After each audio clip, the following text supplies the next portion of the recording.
Alors, s'agissant d'Orange et de quid de la diaspora, finalement, ce qu'il faut que vous compreniez, c'est que nos clients Meditel, Orange Tunisie ont de la famille qui peuvent être dans d'autres pays, soit en Afrique, soit en Europe, ou aux États-Unis et au Canada.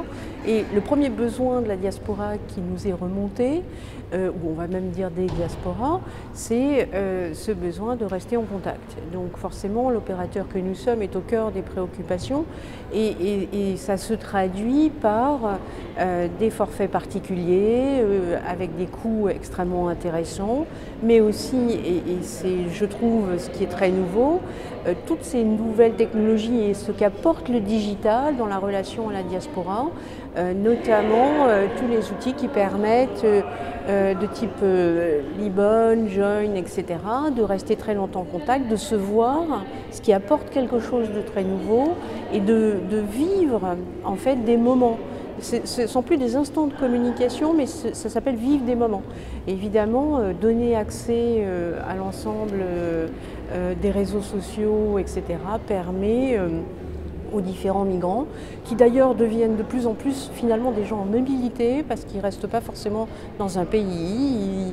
En fonction de... Là, on a affaire à beaucoup de jeunes diplômés, c'est une diaspora qui est extrêmement dynamique, qui a envie d'entreprendre, sont des jeunes entrepreneurs. Ça peut leur apporter quelque chose dans la création de leur propre entreprise. Et en fait, c'est ce que nous suivons avec eux, notamment à travers notre programme, en adressant ce besoin de rester en contact, ce besoin de participer, collaborer. Alors évidemment, on trouve dans ce champ tout ce qui est transfert d'argent, Orange Money pour l'Afrique subsaharienne, Mobicash pour la Tunisie, mais également tout ce qui permet de gérer à distance, qui sont des nouveaux besoins.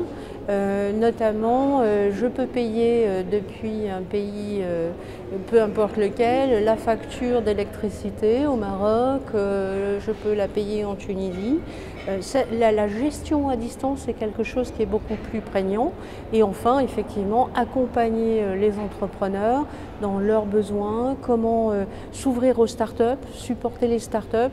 Et le plus connu de nos prix est le prix sur l'Afrique et le prix de l'entrepreneuriat social en Afrique, qui fait intervenir, c'est un prix que nous lançons tous les ans, et ça fait intervenir finalement des gens qui sont en Afrique, mais potentiellement de la diaspora. Il suffit que le projet finalement se concrétise dans un pays où nous sommes en Afrique.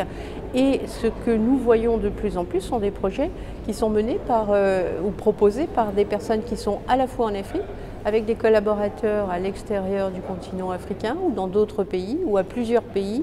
Donc, et ça, le digital permet une organisation et une fluidité du contact et des moyens qui facilitent les choses. Et puis le secteur des TIC est quand même un secteur extraordinaire. On a affaire à une diaspora qui est très très diplômée, très compétente, donc ils ont beaucoup d'idées évidemment.